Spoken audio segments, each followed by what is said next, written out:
இந்த மெத்தடில் நம்ம வந்து தூய்மையாக்குறோம் எந்தெந்த மெட்டல்ஸ்லாம் தூய்மையாக்கலாம் அப்படின்னா இந்த இன்னர் கேஸ் பயன்படுத்தணும். இந்த மெத்தடில் ஜோன் ரெஃபைனிங் மெத்தடில் மந்த வாயுக்களை நம்ம வந்து முன்னாடி நம்ம செலுத்தி அந்த மெட்டல் ஆக்சிடேஷன் ஆகாமல் தடுக்கிறோம். அந்த மெட்டலில் ஜெர்மேனியம், சிலிக்கான், கேலியம் இதெல்லாம் நம்ம வந்து என்ன பண்ணோம் அப்படின்னு கேட்டால் செமிகண்டக்டர் இதெல்லாம் நம்ம என்ன பண்ணோம் அப்படின்னு கேட்டால் தூய்மையாக்க இந்த முறை வந்து பயன்படுது. இது வரைக்கும் வந்து ஒரு 5 மார்க் கொஸ்டின். போன வருஷம் கேட்டால் 5 மார்க் கொஸ்டின். இது இம்பார்ட்டன்ட் கொஸ்டின். இது எழுதி சென்ட் பண்ணி அனுப்பிவிடுங்க. அதுக்கடுத்தது வேப்பர் ஸ்பேஸ் மெத்தட், ஆவியாக்கும் நிலை. ஆவியாக்கும் நிலையில் என்ன பண்ணுறோம் அப்படின்னா இந்த மெத்தடில் the metal is treated with the suitable reducing agents. இந்த மெட்டல் கூட with the suitable reducing agents which can form a volatile compound with metal. அந்த முறையில் உலோகத்துடன் சேர்ந்து எளிதில் ஆவியாகும் சேர்மத்தை உருவாக்க வல்ல ஒரு காரணியுடன் உலோகம் வினைப்படுத்தப்படுகிறது. அந்த மெட்டல் கூட சூட்டபிள் ரியாஜென்ட்ஸ், ஸோ அந்த மெட்டல்ஸ் கூட வந்து ஒரு சூட்டபிள் ரியாஜென்ட்ஸ் வந்து சேர்த்து ரியாக்ட் பண்ணும்பொழுது அது எளிதில் ஆவியாகக்கூடிய சேர்மமாக அந்த மெட்டல்ஸ் நம்ம வந்து மாற்றலாமா. தென் volatile compound is decomposed. அந்த volatile compound வந்து என்ன ஆகுதுன்னு கேட்டால் டீகம்போஸ் ஆகுது. Decomposed to give the pure metals. அந்த volatile compound வந்து எளிதில் சிதைஞ்சு போய் பியூர் மெட்டல்ஸ் நமக்கு கொடுத்துரும். எளிதில் ஆவியாகக்கூடிய சேர்மம் சிதைஞ்சு போய் நமக்கு தூய்மையான உலோகத்தை கொடுக்கும். அந்த மெத்தட் என்னென்ன மெத்தட் அப்படின்னு பார்க்குறோம். நம்ம ஒன்று ஃபஸ்ட் ஒன்று வந்து மான் ப்ராசஸ். இது ஒரு இம்பார்ட்டன்ட் 5 மார்க் கொஸ்டின். மான் செயல்முறையில் நிக்கலை தூய்மையாக்கும். அது 1 மார்க் கொஸ்டின் கேட்பான். நிக்கலை தூய்மையாக்கும் முறைக்கு பேர் என்ன பேருன்னா மான் ப்ராசஸ் அப்படின்னு அர்த்தம். The impure nickel is heated in a stream of carbon monoxide at around 350 Kelvin. 350 கெல்வினில் நம்ம என்ன பண்ணோம் அப்படின்னா வெப்பநிலையில் தூய்மையற்ற நிக்கல் கார்பன் மோனாக்சைடு வினைப்படுத்தி அதிக அளவில் ஆவியாகும் நிக்கல் டெட்ரா கார்பன் உருவாக்குறாங்க. இப்போ நம்ம நிக்கலை எளிதில் ஆவியாகக்கூடிய கார்பன் மோனாக்சைட்ஸ் காம்பவுண்டு, அதாவது தூய்மையற்ற நிலையில் உள்ள நிக்கலை கார்பன் மோனாக்சைடு வினைப்படுத்தி அதிக அளவில் எளிதில் ஆவியாகும் நிக்கல் கார்பன். இந்த நிக்கலை கார்பன் மோனாக்சைடு கூட வந்து 350 கெல்வினில் ஹீட் ரியாக்ட் ஆகும்போது எளிதில் ஆவியாகக்கூடிய ஒரு காம்பவுண்டாக மாறுது. அந்த காம்பவுண்டு வந்து நிக்கல், 4 பேர் டெட்ரா, CO பேர் கார்பனைல். அப்போ நிக்கல் டெட்ரா கார்பனைல் அப்படிங்கிற காம்பவுண்டு வந்து ஒரு வேலடைல்ஸ் காம்பவுண்டாக கிடைக்கிது. எளிதில் ஆவியாகக்கூடிய ஒரு காம்பவுண்டாக கிடைக்கிது. அந்த காம்பவுண்டை நாம் என்ன பண்ணுறோம் அப்படின்னு கேட்டால் ஏன்னா அடுத்து என்ன மெத்தட்னா and heat is nickel carbonyl tetra carbonyl around 416 kelvin. அந்த நிக்கல் டெட்ரா கார்பனைல் காம்பவுண்டை 460 கெல்வினில் நம்ம ரியாக்ட் பண்ணும்போது ஹீட் பண்ணும்போது இந்த காம்ப்ளெக்ஸ் அந்த காம்ப்ளெக்ஸ் என்ன ஆகுதுன்னா சிதைஞ்சு போய் மறுபடியும் என்ன அப்படின்னு கேட்டால் CO 4 டைம் இருக்குது. அந்த 4 டைம் வெளியே இருந்தது நிக்கல், பியூர் நிக்கல் நமக்கு வந்து கிடச்சிருச்சு. அப்போ அந்த இம்பியூர் நிக்கல்ஸ் கூட நம்ம என்ன பண்ணோம் அப்படின்னா கார்பன் மோனாக்சைடை சேர்த்து 350 கெல்வினில் ரியாக்ட் பண்ணும்பொழுது அது ஒரு வேலடைல் காம்பவுண்டாக மாறுது. எளிதில் ஆவியாகக்கூடிய சிதைஞ்சு போகக்கூடிய காம்பவுண்டாக மாறுது. மறுபடியும் அந்த காம்பவுண்டை நம்ம 460 கெல்வின் வெப்பத்தில் ஹீட் பண்ணும்பொழுது அது நமக்கு வந்து அந்த காம்பவுண்டு சிதைஞ்சு போய் மறுபடியும் நமக்கு பியூர் நிக்கல் கார்பன் மோனாக்சைடு வெளியே போயிடுது. இந்த மெத்தடுக்கு தான் கேட்டால் மான் ப்ராசஸ். இது ஒரு 5 மார்க் கொஸ்டினில் கூட கேட்கலாம் அல்லது 3 மார்க் கொஸ்டினில் கேட்கலாம். இதையும் எழுதி சென்ட் பண்ணி அனுப்பிவிடுங்க. ஓகே, நெக்ஸ்ட் ஒன்று வந்து வான் ஆர்கல் மெத்தட் மூலிமா எதை நம்ம தூய்மை செய்யலாம் அப்படின்னா ஜிர்கோனியம், டைட்டானியம், Ti இந்த மெட்டல்ஸ் எல்லாம் நம்ம வந்து தூய்மையாக்கலாம். ஜிர்கோனியம், டைட்டானியத்தை வான் ஆர்கல் மெத்தட் நம்ம தூய்மை செய்யலாம். This method is based on the thermal decomposition of the metal compounds. உலோக சேர்மங்களின் வெப்ப சிதைவை பயன்படுத்தி தூய உலோகங்களை உருவாக்க அடிப்படையாக கொண்டது. இதில் என்ன பண்ணோம்னா தெர்மல் டீகம்போசிஷன் மெட்டல் காம்பவுண்டை நாம் வந்து வெப்பப்படுத்தி அதை சிதைக்கிறோம். ஒரு மெட்டல்ஸ் காம்பவுண்ட் இருக்குன்னா அந்த மெட்டல்ஸ் காம்பவுண்டை வெப்பப்படுத்தி சிதைக்கிறோம். அப்படி சிதைக்க மெத்தடும்போது நமக்கு பியூர் மெட்டல் கிடைக்குது அப்படின்னு பார்க்குறோம். இந்த மெத்தடில் titanium and zirconium can be purified using this method. இந்த மெத்தடில் டைட்டானியத்தையும் ஜிர்கோனியத்தையும் நம்ம வந்து தூய்மை செய்கிறோம். For example, impure titanium metal is heated in evacuated vessels with iodine at temperatures 550 Kelvin to form volatile titanium tetraiodide compounds. டைட்டானியத்து கூட நம்ம என்ன பண்ணுறோம் அப்படின்னு கேட்டால் இம்ப்யூர் டைட்டானியம் மெட்டல்ஸ் எடுத்துக்கிட்டு அது கூட வந்து அயோடின்ஸ் நம்ம வந்து ஒரு எவாக்கேட்டட் விசல்ஸ் அப்படின்னா ஒரு வெற்றிடமாக்கப்பட்ட ஒரு பாத்திரத்துக்குள்ளே அயோடினை சேர்த்து அந்த இம்ப்யூர்ஸ் மெட்டல்ஸ் நம்ம எடுத்துக்கிறோம். ஒரு பாத்திரம் எடுத்துக்கிறோம், ஒரு விசல்ஸ் எடுத்துக்கிறோம். அந்த விசல்ஸ் கூட இம்ப்யூர் மெட்டல் டைட்டானியம் அப்புறம் அயோடின் நம்ம சேர்த்திக்கிறோம். டைட்டானியமும் அயோடினும் நம்ம உள்ளே சேர்த்து அது கூட 550 கெல்வினில் நம்ம வந்து அது ரியாக்ட் பண்ணும் பொழுது அந்த ப்ராசஸ் என்ன நடக்குது அப்படின்னா டைட்டானியம் டெட்ரா அயோடைடு அப்படிங்கிற காம்பவுண்டாக மாறிடுது, ஆவி நிலைக்கு மாறிடுது. தி impurities are left behind as they don't react with iodine. அந்த impurities நம்ம மாசுக்கள் அயோடினை வினைபுரியாதால் அப்படியே தங்கிடும். அந்த இம்ப்யூரிட்டிஸ் என்ன பண்ணுது, அயோடின் கூட ரியாக்ட் ஆகாது, அப்படியே வந்து டெபாசிட் ஆகும். அப்போ டைட்டானியம் மட்டும் அது கூட ரியாக்ட் ஆகி டைட்டானியம் டெட்ரா அயோடைடு கிடைக்கும். மீதிக்கிற இம்ப்யூரிட்டிஸ் வந்து அப்படியே வந்து தங்கிடும். The melted titanium tetroxides vapor is passed over the tungsten filament. Tungsten filament வழியாக டங்ஸ்டன் கம்பி இருக்குது, அந்த பல்பில் பார்த்தீங்கன்னா ஒரு டங்ஸ்டன், இந்த டங்ஸ்டன் வழியாக என்ன பண்ணோம் அப்படின்னு கேட்டால் எளிதில் ஆவியாகும் டைட்டானியம் டெட்ரா அயோடைடை நம்ம இந்த டங்ஸ்டன் ஃப்ளேமெண்ட் வழியாக நம்ம உள்ளே செலுத்துவோம். எவ்வளோ டெம்பரேச்சர் வழியாக 1800 கெல்வின் வெப்பநிலைக்கு செலுத்தும் போது அது வந்து அந்த titanium tetra iodides TiI4 titanium tetra iodides வந்து சிதைஞ்சு போய் தூய டைட்டானியமும் அயோடினும் வந்து பிரிஞ்சு வந்து அப்போ டைட்டானியம் நமக்கு வந்து பியூர் டைட்டானியம் நமக்கு டெபாசிட் ஆகிடுது அப்படின்ட்டு. The melted titanium tetraiodides vapor is passed over the tungsten filament at the temperature around the 1800 kelvin 1800 கெல்வினில் நம்ம வந்து அதை ரியாக்ட் பண்ணும்பொழுது நமக்கு என்ன கிடைக்கும், டைட்டானியம் டெட்ராயோடைடு வந்து டீகம்போசிட், டைட்டானியம் டெட்ராயோடைடு வந்து சிதைஞ்சு போய் பியூர் டைட்டானியம் டெபாசிட் ஆகிடுது. அந்த ஃப்ளேமெண்ட்டு மேலே இந்த ஒரு பல்பில் பார்த்தா ஒரு கம்பிச்சூல் இருக்குது, அதுதான் டைட்டானியம். அந்த டைட்டானியத்து மேலே அந்த டங்ஸ்டன் மேலே இந்த டைட்டானியம் வந்து டெபாசிட் ஆகிடுது. அப்புறம் அயோடின் இஸ் ரெசிட்ஸ். அயோடின் என்ன பண்ணோம் அப்படின்னு கேட்டால் மீண்டும் நம்ம பயன்படுத்தி நம்ம வெளியே எடுத்துக்கிறோம். ஓகே, நெக்ஸ்ட் ஒன்று வந்து அப்ளிகேஷன் ஆஃப் மெட்டல்ஸ். மெட்டலோடைய பயன்கள் என்ன அப்படின்னு பார்க்குறோம். அலுமினியம் ஃபர்ஸ்ட் ஒன்று. Aluminium is the most abundance of the metals. புவியினுடைய மேற்பரப்பில் வந்து அதிகமாக கிடைக்கக்கூடிய மெட்டல்ஸ், அபண்டன்ஸ் அப்படின்னா அதிக அளவு நமக்கு புவியினுடைய மேற்பரப்பில் கிடைக்கக்கூடிய மெட்டல்ஸ் எதுங்க, aluminium is good conductor of electricity. இது வந்து அதிக வெப்பமற்ற ஒரு மின்கடத்தியாக செயல்படும். அதுக்கு good conductor of heat and electricity, மின்சாரத்தையும் வெப்பத்தையும் அதிகமாக கடத்தக்கூடிய தன்மை இருக்குது. It also resist corrosion. இது என்ன பண்ணும், இது வந்து எளிதில் அரிமானம் அடைவதில்லை. இது என்ன ஆகுதுன்னா ரெசிஸ்ட் கரோசின். கரோசின் என்ன அர்த்தம் அப்படின்னா அரிமானம், அரிச்சு போகாது. அது இதனுடைய யூசஸ் நம்ம வந்து அதனுடைய அப்ளிகேஷன் நம்ம கீழே பார்க்கலாம். ஃபர்ஸ்ட் ஒன் பாயிண்ட் என்னென்னா many heat exchanges sink and our day to day cooking vessels are made of aluminium. நம்ம அன்றாட வாழ்வில் பயன்படுத்தக்கூடிய சமையல் கலன்கள் இருக்குல்ல, குக்கிங் விசல்ஸ் பாத்திரம் இருக்குல்ல, வெப்பமாற்றி இது எல்லாத்தையும் நம்ம வந்து அலுமினியத்தில் பயன்படுத்துகிறோம். It is used wraps, aluminium foils and used packing materials and for food items. நம்ம அலுமினியத்தை தாள் இருக்கும். இப்போ சாப்பாடு வந்து ஒரு பேக்கில் வந்து ஒரு பொட்டணத்தில் நம்ம வந்து மடிச்செடுக்கிறோம்னா, இப்போ ட்ரெயின்லாம் போகும்போது சாப்பாடு வந்து ஒரு பாக்கெட்டில் நம்ம வச்சுருப்பாங்க. அதுக்கு மேலே ஒரு சீட் மாரி, ஒரு வெள்ளை கலர் சீட் மாரி பளபளன்னு மின்னும், அந்த சீட்டு தான் அலுமினியம் சீட். அப்போ அந்த சாப்பாட்டோட மேற்பரப்பில் வந்து ஒரு அலுமினியம் சீட் வந்து பயன்படுத்துகிறாங்க. அதுக்கடுத்தது aluminium is not very strong. இது வந்து என்ன பண்ண அப்படின்னா ஒரு மென்மையான உலோகம், இது ஸ்ட்ராங்காக இருக்காது. However it alloys. இது அலாய்ஸ் பயன்படுத்தணும். அலாய்ஸ் அப்படின்னா ஒரு மெட்டல்ஸும் இன்னொரு மெட்டல்ஸும் ஜாயின் பண்ணோம்னா அதுக்கு தான் alloys. Alloys is a strong compound, அது ஒரு வலிமையாக இருக்கும். இந்த aluminium, copper, magnesium, manganese and silicon are light weight and strong. There are used design for aeroplanes and other form of the transport. இந்த அலுமினியம் அப்படிங்கிறது இன்னொரு மெட்டல்ஸ் கூட காப்பரோ மெக்னீஷியமோ சிலிக்கான்ஸ் கூட சேர்ந்து என்ன பண்ணணும்னா ஒரு ஸ்ட்ராங் காம்பவுண்டாக மாற்றுறாங்க.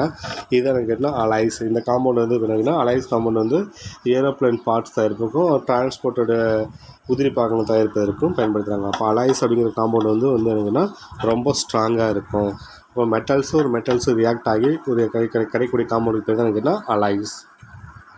அதுக்கடுத்து as aluminium so the high resistance to கரோசின்.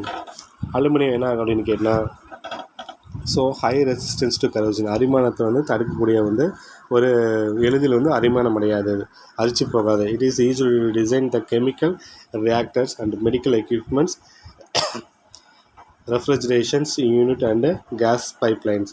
அதாவது ஒரு கெமிக்கல் ரியாக்டர்ஸுக்கு பயன்படுத்தக்கூடிய அங்கே தயாரிக்கிறாங்க, மெடிக்கல் எக்யூப்மெண்ட்ஸாகவும் பயன்படுத்துகிறாங்க, வேதி உலையில் வந்து ஒரு அங்கே பயன்படுத்துகிறாங்க, மருத்துவ உபகரணங்கள் தயாரிக்கும் பயன்படுத்துகிறாங்க, குளிர்சாதன பொருட்கள் தயாரிப்பதற்கும் வாயுக்களை கேஸை எடுத்து செய்யக்கூடிய ஒரு பைப் லைன் வந்து உருவாக்கக்கூடிய வந்து இந்த அலுமினியத்தை பயன்படுத்துகிறாங்க. Aluminium is a good electrical conductors and cheap. Aluminium வந்து குறைவான வந்து வெப்பத்தை வந்து நன்கு கடத்தும் ஒரு உலோகம். அலுமினியம் வந்து விலை வந்து குறைவாக இருக்கும், அது ஈஸியாக வந்து வெப்பத்தை கடத்தக்கூடிய ஒரு உலோகமாக இருக்கும். இது electrical over heated electrical cables and with Steeles the core for strength. இது இரும்பு உள்ளகத்துடன் கூடிய ஒரு உயர் மின் அழுத்த கம்பியில் வந்து பயன்படுத்துகிறாங்க. அதாவது வந்து ஒரு உயர் அழுத்த கம்பியில் வந்து இது வந்து பயன்படுத்துகிறாங்க இந்த அலுமினியத்தை. அதுக்கடுத்தது அப்ளிகேஷன் ஆஃப் ஜிங்க். ஜிங்க் எதுக்கு பயன்படுது அப்படின்னு பார்க்குறோம். Zinc the metallic zinc is a galvanizing metal such as ions and steel such as to protect them from rusting and corrosion. அதாவது எஃகு இரும்பு மற்றும் இரும்பு அமைப்புகள் அரிமானம் மற்றும் துருப்பிடிக்காமல் பாதுகாக்கும் துத்தநாக பூச்சிலேருந்து பயன்படுது. இப்போ நம்ம வந்து இது கால்வனைசிங் அப்படின்னா அந்த மெட்டல்ஸ் மீது நம்ம வந்து ஒரு கோட்டிங் கொடுப்போம். அந்த கோட்டிங் என்ன பண்ணோம் அப்படின்னா அயான்ஸோ இல்லை ஸ்டீல்ஸோ துருப்பிடிக்காமல் இருப்பதுக்கு இந்த ஜிங்க் மெட்டல்ஸ் மேலே வந்து நம்ம அப்ளை பண்ணி நம்ம துருப்பிடிக்காமல் இருப்பதற்கு, ரஸ்டிங் துருப்பிடிக்காமல் இருக்கும், அரிச்சு போகாமல் இருப்பதற்கு நம்ம வந்து கால்வனைசிங் பயன்படுத்துகிறோம். Zinc is also used produced die casting in automobiles, electrical and hardware industry. அதாவது இந்த ஜிங்க் வந்து என்ன பண்ண அப்படின்னு கேட்டால் எங்கெங்கெல்லாம் பயன்படுத்துகிறோம் அப்படின்னா ஆட்டோமொபைல்ஸ், அதாவது மோட்டார் வாகன அச்சு வார்ப்பு மற்றும் மின்சாதன பொருட்கள், பெயிண்ட்டு, அழகு சாதன பொருட்கள், மருத்துவ பொருட்கள், இங்கே எல்லாத்துலேயும் நம்ம என்ன பண்ணுறோம் அப்படின்னு கேட்டால் இங்கே ஜிங்க்கை பயன்படுத்துவோம். Zinc oxide is manufacture of the many product, paint, rubber, cosmetics, இதெல்லாம் நம்ம இங்கே தான் வந்து ஜிங்க் ஆக்சைடு அப்படிங்கிறது ஜிங்க் வந்து நம்ம பயன்படுத்துகிறோம். அப்புறம் மருந்து பொருட்கள், பேராமெட்டிக்ஸ் அண்ட் பிளாஸ்டிக்கு, இங்கு, battery, textiles and electrical equipments, இது எல்லா இடத்துலையுமே நம்ம வந்து ஜிங்கை பயன்படுத்துகிறோம். Zinc sulphides is used making the luminous paint, fluorescent light and X-ray screen. அதாவது ஜிங்க் வந்து இங்கே இந்த இடத்துல வந்து நம்ம அதிகமாக நம்ம பயன்படுத்துகிறோம். ஜிங்க் சல்ஃபைட் அப்படிங்கிறது வந்து லூமினஸ் பெயிண்ட் அப்படின்னு எடுத்தோம் அப்படின்னு கேட்டால் அது ரொம்ப வந்து பளிச்சுன்னு அப்படியே வந்து ஒரு இருக்கக்கூடிய ஒரு ஒளிரும் பெயிண்ட்டு மற்றும் ஒளிரும் விளக்கு, அந்தமாரி இதெல்லாம் இருக்குல்ல, பளிச்சுன்னு மின்னக்கூடிய ஒரு விளக்கு, இந்த லைட்லாம் இருக்குல்ல, அங்கெல்லாம் நம்ம என்ன பண்ணுறோம் அப்படின்னா இங்கே பயன்படுத்துகிறோம். அதுக்கடுத்து process in alloys of the zinc is usually in water walls and communication equipment as is highly resistant to corrosion. இந்த இடத்துல என்ன பண்ணோம் அப்படின்னு கேட்டால் ஜிங்க் வந்து உலோகக்கலவையின் பித்தாலை மற்றும் அரிமானம் அடையாத தன்மையினை பெற்றிருக்கிறதால குழாயோட வால்விற்கு மற்றும் தகவல் தொடர்பு சாதனங்கள் வந்து பயன்படுத்துகிறாங்க, கம்யூனிகேஷன் எக்யூப்மெண்ட்ஸுக்கும் பயன்படுத்துகிறாங்க. அப்புறம் வந்து வாட்டர் வால்ஸ், அதாவது வாட்டர் வால்வ் இருக்குல்ல, அங்கே நம்ம வந்து இந்த ஜிங்க் பயன்படுத்துகிறாங்க. பித்தாலை and alloys zinc, brass and zinc ஒன்றா சேர்ந்து அலைஸாக ஃபார்ம் ஆகி இதில் வந்து பயன்படுத்துகிறாங்க. இது வந்து ஈஸியாக வந்து அரிமானம் ஆகாது, இது வந்து ஹைலி ரெசிஸ்டன்ஸ், அதிக வந்து பாதுகாப்பு திறனுடையது. அதுக்கடுத்தது அப்ளிகேஷன் ஆஃப் ஃபெரிக்னா இரும்பினுடைய பயன்கள் என்ன அப்படின்னு நம்ம பார்க்குறோம். இரும்பு வந்து iron is the one of the most useful metals and its alloys is usually everywhere including the bridge and electricity pylons and bicycle chains and cutting tools and rifle barrels. எங்கெல்லாம் வந்து இரும்பு வந்து அதிகமான பயன்பாடு இருக்கும், எங்கெல்லாம் பயன்படுத்துகிறாங்க அப்படின்னு கேட்டால் பாலங்கள் கட்டுவதற்கும், இருசக்கர வாகனங்களுடைய சங்கிலிகள் மற்றும் நறுக்க பயன்படும் உபகரணங்கள், துப்பாக்கி தோட்டா செலுத்தும் குழாய்கள் இவற்றை எல்லாத்துலேயுமே நம்ம வந்து இந்த இரும்பு தான் பயன்படுத்துகிறோம். Cost ions is used making pipes, அதாவது இரும்பு வந்து பைப்பு, அந்த வால்வு, பம்ப், ஸ்டவ்ஸ் இது எல்லாத்தையும் தயார் பண்ணிருக்காங்க. Magnet can be made from the ions and alloys with the compounds, இரும்பு உலோக கலவை மற்றும் அதாவது சேர்மங்கள் காந்தங்களை தயாரிக்கவும் பயன்படுத்துகிறாங்க. அதுக்கடுத்தது it is an important of alloys irons is stainless steel, துருப்பிடிக்காத எஃகு அதிக அளவில் வந்து அரிமானத்துக்கு உட்படுவதால் இது கட்டிடத் தொழிலும் தாங்கி நிற்கும் முனைமடிக்கும் உள்ளீடு கருவிகள், அதாவது என்ன பண்ணோம் அப்படின்னா ஒரு கம்பி வளைக்கக்கூடிய திறனை பயன்படுத்துகிறாங்க. It is used in architectures, bearings and cutleries, surgical instrument and jewelleries, இது எல்லா இடத்துலையுமே வந்து இந்த அயன்ஸை பயன்படுத்துகிறாங்க. Nickel Steeles used for the making cables, automobiles and aeroplane parts. அந்த நிக்கல் ஸ்டீல்ஸ் வந்து எங்கே பயன்படுத்துகிறாங்க அப்படின்னு கேட்டால் நிக்கல் கூட ஸ்டீல் இரும்பு சேர்ந்து அந்த அலாய்ஸ் காம்பவுண்ட் வந்து இதெல்லாம் தயார் பண்ணிருக்காங்க. குரோம் ஸ்டீல் அப்படின்னு அர்த்தம். அது குரோமியத்து கூட வந்து அயான் சேர்ந்துருக்கும், வேறு காம்பவுண்ட்ஸ் கார்பன் இதெல்லாம் சேர்ந்துருக்கும். அந்த அலாய்ஸ் காம்பவுண்ட் எதுக்கு பயன்படுத்துகிறாங்கன்னா cutting tools and crushing machine இதை தயாரிப்பதற்கு இந்த அயான்ஸ் பயன்படுது. குரோம் ஸ்டீல்ஸ், நிக்கல் ஸ்டீல்ஸ் இது எல்லாமே அப்படின்னா அந்த மெட்டல்ஸ் கூட அயான் சேர்ந்துருக்கும். குரோம் ஸ்டீலும் குரோமியத்து கூட அயான் சேர்ந்துருக்கும், சில மெட்டல்ஸும் சேர்ந்துருக்கும். அதுக்கடுத்தது அப்ளிகேஷன் ஆஃப் காப்பர் அப்போ எந்த பயன்படுத்துகிறாங்க அப்படின்னு பார்க்குறோம். தாமிரம் முதல்ல வந்து மனிதர்களால் கண்டுபிடிக்கப்பட்டது தான் வந்து என்ன கேட்டால் தாமிரம். Copper is of first metals is used in human extended use for the alloys of the bronze resulted in a new era bronze age, அதாவது மனிதனால் முதல் கண்டுபிடிக்கப்பட்ட உலோகம் கேட்டால் இது காப்பர் தான். அதனால வெண்கல காலம் அப்படின்னு சொல்லியிருப்பாங்க, பிரான்ஸ் ஏஜ் அப்படின்னு இருப்பாங்க. காப்பர் வந்து எதுக்கு யூஸ் ஆகுது? Coins and ornamentals along with gold and other metals. Copper வந்து எதுக்குன்னா தங்கம் மற்றும் பிற உலோகத்தோடு சேர்ந்து நாணயங்கள் மற்றும் நகைகள் அதனுடைய பொருட்கள் தயாரிப்பதற்கு பயன்படுத்துகிறாங்க. Copper and it alloys are used to making wires and water pipes and other electrical parts. அப்புறம் எங்கே பயன்படுத்துகிறாங்கன்னா ஒயர்ஸ் தயாரிக்கிறதுக்கும் வாட்டர் பைப் தயாரிப்பதற்கும் எலக்ட்ரிக்கல் அதர் பார்ட்ஸ் தயாரிப்பதற்கும் பயன்படுத்துகிறாங்க. அதுக்கடுத்தது அப்ளிகேஷன் ஆஃப் கோல்டுனுடைய பயன்கள் தங்கம். ஏயுடைய சிம்பிளான அர்கம்ஸ். Gold is one of the expensive and precious metal. அதிக விலை உயர்ந்த பொருட்களில் ஒன்று வந்ததுன்னா கோல்டு. இது யூஸ்டு காயின்ஸாக பயன்படுத்தலாம். It has been used to standard for monetary system of in some country. ஒரு சில கண்ட்ரியில் வந்து என்ன பண்ணோன்னா இந்த நாணயத்துடைய அது சில மதிப்பு வந்து ஒரு பண மதிப்பு வந்து தங்கத்தில் தான் சில நாடுகளில் வந்து சொல்கிறாங்க. இதுக்கு it is usually expensive in jewelleries and its alloys with form of copper கூட வந்து இந்த கோல்டு சேர்ந்து நகைகள் செய்ய பயன்படுத்துகிறாங்க. இப்போ நகை செய்கிறோம்னா அது கூட காப்பரும் அப்புறம் கோல்டு இருக்கும், அதிகமாக கோல்டு இருக்கும், கொஞ்சமாக காப்பர் இருக்கும். அப்போ தான் வந்து நமக்கு தேவையான ஆர்டிக்கல் ஷேப்பில் நம்ம வந்து மாற்ற முடியும்.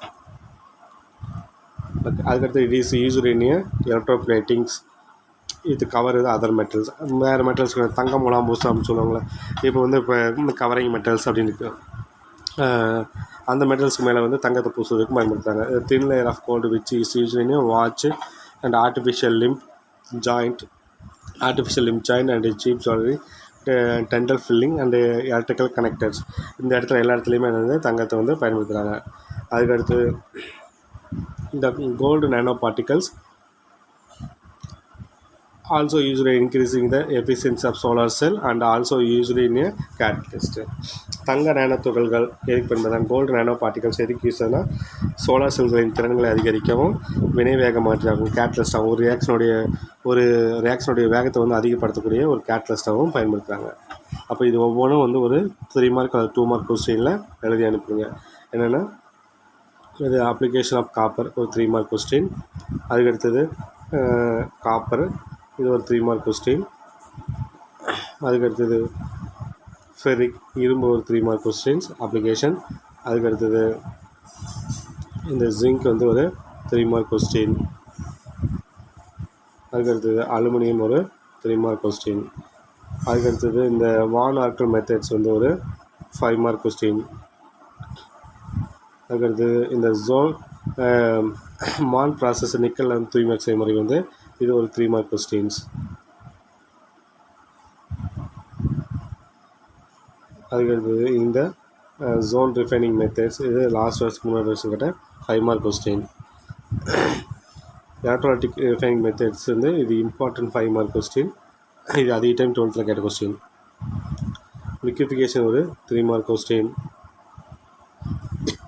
டிஸ்டிலேஷன் மெத்தட் வந்து ஒரு 2 மார்க் கொஸ்டின். ரிஃபைனிங் ப்ராசஸ் வந்து ஒரு 2 மார்க் கொஸ்டின். அப்போ இந்த கொஸ்டின் எல்லாமே ஒரு டைம் வந்து நல்லா படிச்சுட்டு பார்க்காம எழுதி உங்களோட நேம் எழுதி சென்ட் பண்ணி அனுப்பிவிடுங்க. மீதி நம்ம நெக்ஸ்ட் கிளாஸில் பார்க்கலாம். தேங்க்யூ.